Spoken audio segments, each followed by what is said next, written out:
देखिए, पिछले श्लोक का सार आप सबको समझ में आ गया। भव भवांतर का कितना ही तीव्र कर्म क्यों न हो, अपने ज्ञान और वैराग्य के बल पर ज्ञानी और तपस्वी क्षण भर में उन कर्मों को नष्ट कर लेता है। इसलिए ज़्यादा घबराने की भी ज़रूरत नहीं है। घबराते तो हैं लोग, जो धार्मिक भाव रखता है वो सोच सोच करके घबराता है। आज देखिए, एक परिवार अमेरिका से आया था। वो अपने मध्य प्रदेश के थे, पड़ोस में सिवनी के थे। जब हमारा 2004 में चतुर्मास हुआ तो वो अच्छे से धर्म लाभ लेते थे, दोनों अच्छे परिवार के थे। और संयोग बस दोनों के प्रतिष्ठित परिवारों ने विवाह तय कर लिया। माता पिता ने, जॉब में था वो बाहर, वो लोग चले गए, बीच बीच में आते रहे। आज अचानक वो आए, आहार दान में सम्मिलित हुए। जब वो जाने लगे हमारे पास से सामयिक के पहले, तो पहले तो उन्होंने आहार के बाद भजन में क्या कहा, पलकें ही पलकें बिछाएंगे जिस दिन महाराज जी अमेरिका आएंगे, ऐसा हमने भजन सुनाया। हमें लगा कि ये तो अमेरिका की बात करें, पलकें ही पलकें बिछाएंगे जिस दिन महाराज जी अमेरिका आएंगे, ऐसा वाला भजन सुना दिया। कुछ नहीं बोले। हम आए तो हमने उनको कहा कि देखो, साल भर में एक आध बार आते हो और कभी हम मिल पाते, कभी दूर हैं तो नहीं भी मिल पाते, लेकिन छोटे छोटे नियमों का पालन करते रहना, पुस्तक दी ले जाना और पढ़ना। उन्होंने क्या कहा, उन्होंने कहा महाराज जी वहां पर सब कुछ है लेकिन महाराज जी नहीं मिलते। क्या कहा? सब कुछ है वहां पर। अब जिसको बचपन से महाराज जी मिले हों, मतलब प्रारंभिक समय में घर में रहने पर महाराज जी मिले हों, अब वो सर्विस के लिए, जॉब के लिए भले दूर चले जाएं, पर उनके संस्कार बार बार याद करते, सब है वहाँ पर।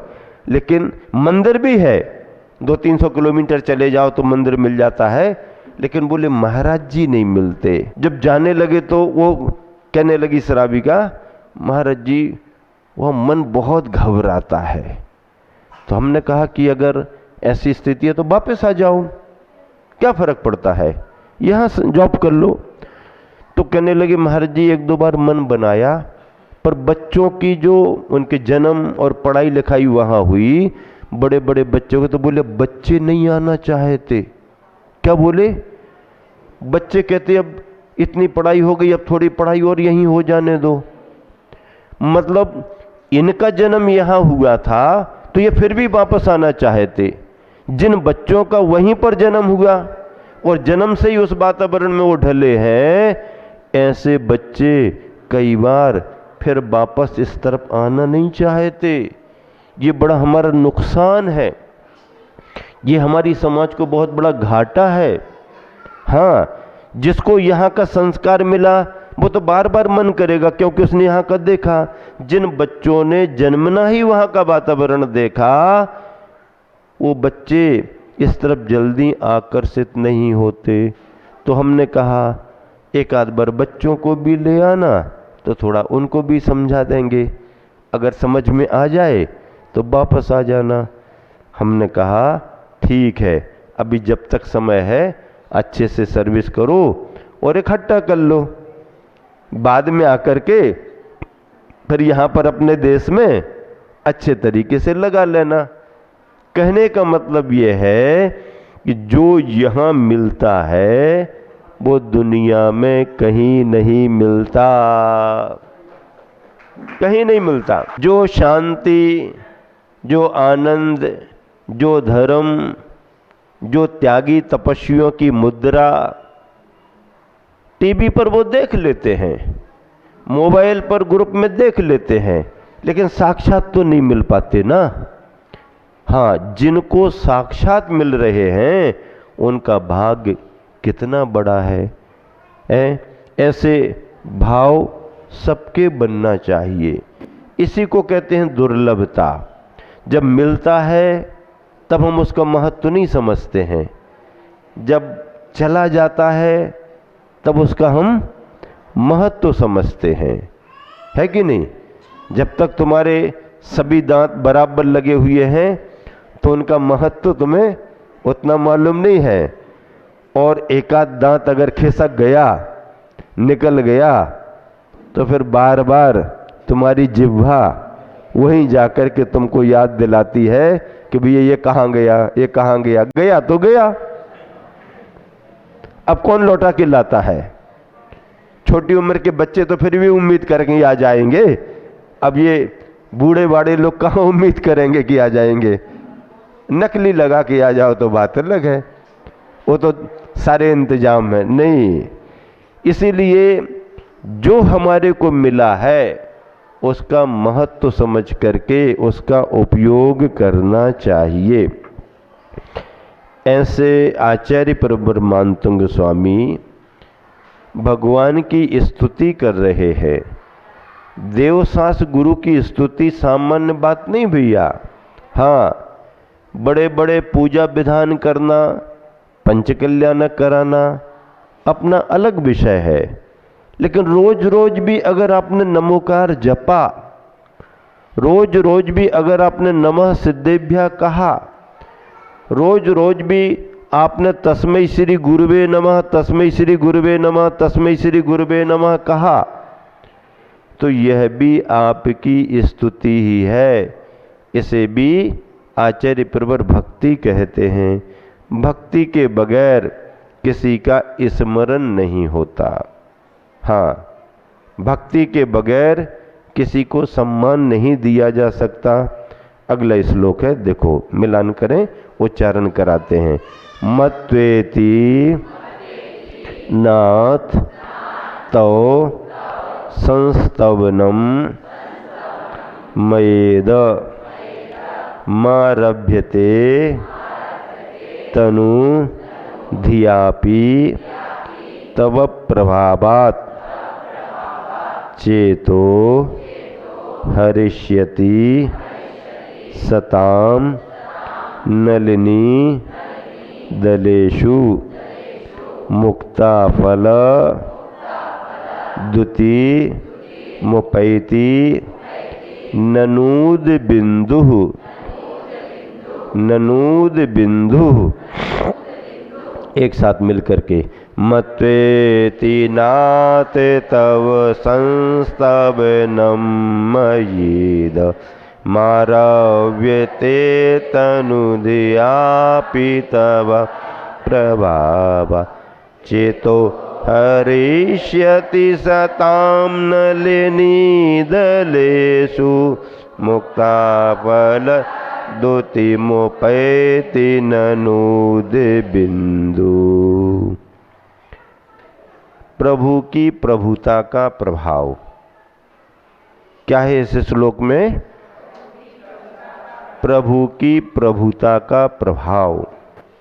हमने जिन्हें प्रभु माना है उनकी प्रभुता कैसी है, प्रभुता का प्रभाव क्या है, ये श्लोक में आचार्य महाराज ने बताया है, स्तुति की है और एक उदाहरण से अपनी बात स्पष्ट भी की है।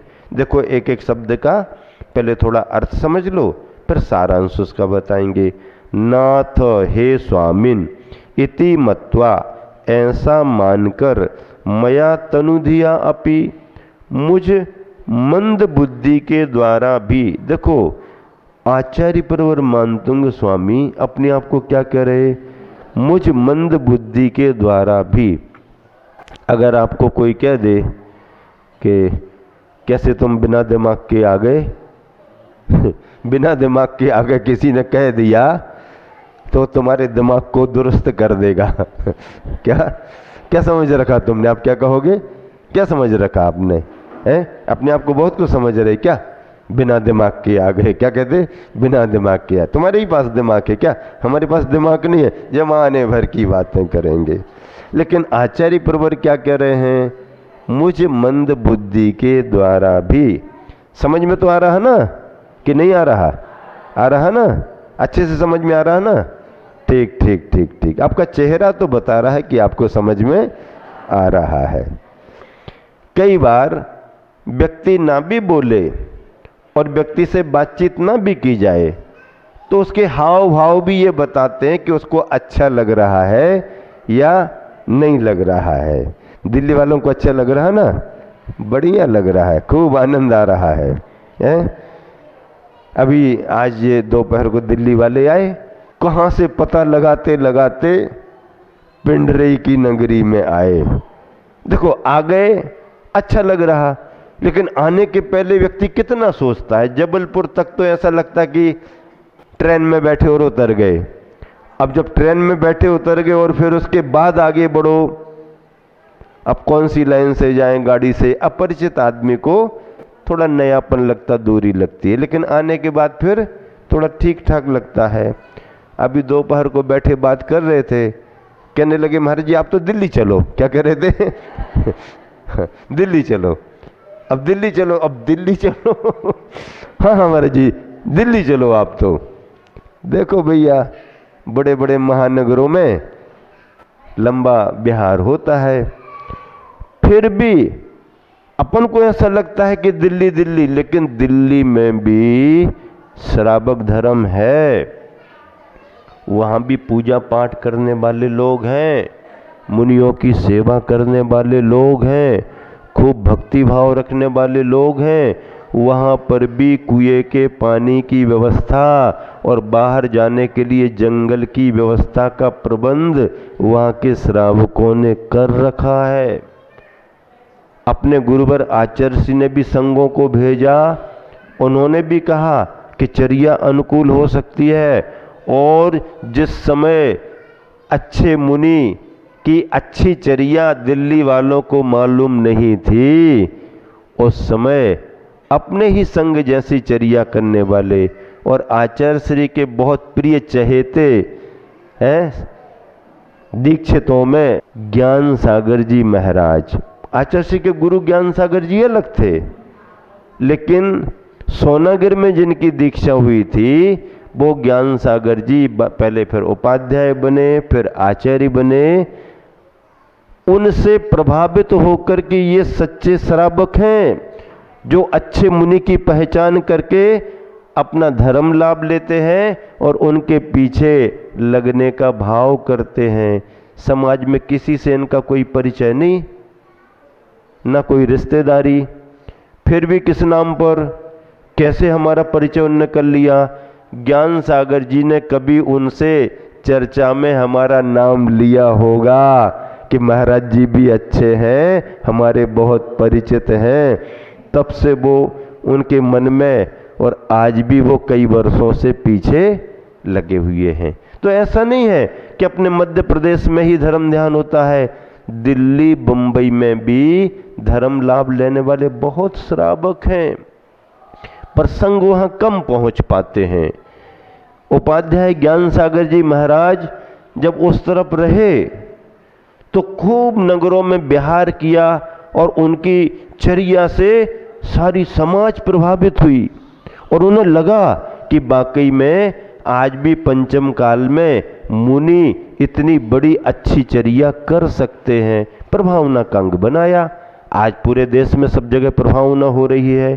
तो देखो यहाँ पर क्या कहा, मुझ मंद बुद्धि के द्वारा भी तो इदम आपका यह स्तवन आरभ्यते प्रारंभ किया जाता है, जो कि तो प्रभावात आपके प्रभाव से सताम सज्जनों के चेतः हरिष्यति चित्त को हरेगा।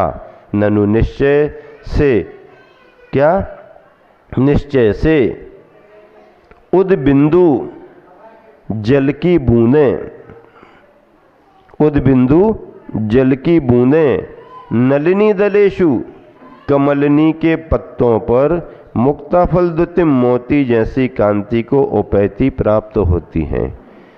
भावार्थ देखो, जिस तरह कमलनी के पत्तों पर पड़ी हुई जल की बूंदें मोती के समान शोभा को पाकर लोगों का चित्त हरती हैं।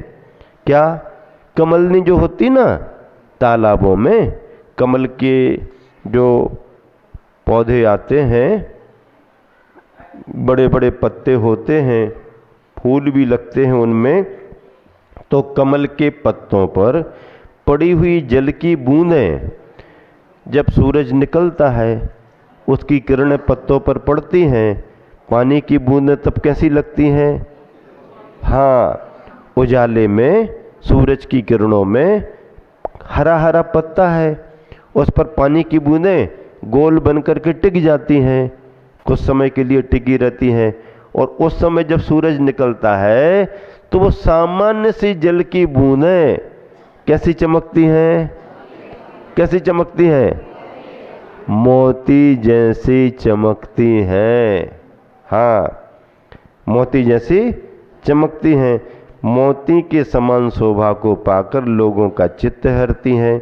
उसी तरह मुझ अल्पज्ञ के द्वारा की गई स्तुति भी हे भगवान आपके प्रभाव से भक्तों के मन को आनंदित करेगी। देखो इसका अनुभव देखो आप, जैसे आप बिल्कुल सामान्य व्यक्ति हो, आपको कोई नहीं जानता और आप भीड़ में एक तरफ खड़े हो, कोई भी आपसे परिचित नहीं है, आपकी वेशभूषा भी बिल्कुल सामान्य है, आप साधारण व्यक्ति हो, कहीं कोई आपका नाम कोई परिचय नहीं किसी को, और अगर मान लो आचार्य श्री निकल रहे हैं विद्यासागर जी महाराज, और उस समय अगर किसी ने, उसी व्यक्ति ने आगे बढ़ करके और जोर से आचार्य श्री का जयकारा लगा दिया, क्या लगा दिया?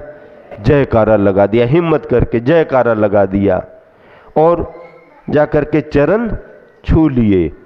अब अगर सामान्य व्यक्ति ने भी इतना किया, जयकारा लगा दिया और चरण छू लिए, तो उस भीड़ में उस साधारण व्यक्ति का भी महत्व बढ़ जाता है। लेकिन पहले जब गांव से लोग शिखर जी के लिए जाते थे और ट्रेनें नहीं थी और गाड़ियां नहीं थी, बैलगाड़ियों से तैयारी करके जाते थे, राशन पानी बांध करके, तो पूरे गांव में क्षमा मांग के जाते थे। क्या करके? भैया अब वापस आ पाए कि नहीं आ पाए, क्षमा करियो, आ गए तो ठीक है, नहीं आए तो अब तो हम तीर्थ यात्रा पर जा रहे। और अगर वो वापस आ जाते थे तो पूरे गांव के लोग उनके चरणों में, स्वागत तो ठीक है भैया, जे चरण शिखर जी हो आए, जे चरण शिखर जी हो आए, कितना महत्व। सामान्य व्यक्ति भी शिखर जी की बड़े क्षेत्र की वंदना करके आए तो उस व्यक्ति का भी गांव में कितना बड़ा महत्व होता है। इस तरह से आचार्य मानतुंग कह रहे, मैं तो अल्प बुद्धि वाला हूँ, मंद बुद्धि वाला हूँ, छोटा सा व्यक्ति हूँ, लेकिन वह छोटे भले हों पर इतने बड़े भगवान की स्तुति कर रहे हैं तो उनका भी महत्व बढ़ गया। पानी की बूंद सामान्य है, लेकिन पत्ते के संयोग से, सूरज की किरणों से वो पानी भी मोती जैसे चमकने लगते हैं। दोहा पढ़ो। मन हर थुति मति मंद में करता दे के प्रभाव, कमल पत्र जल कण पड़े पाते मुक्ता भाव। बस इतना ही।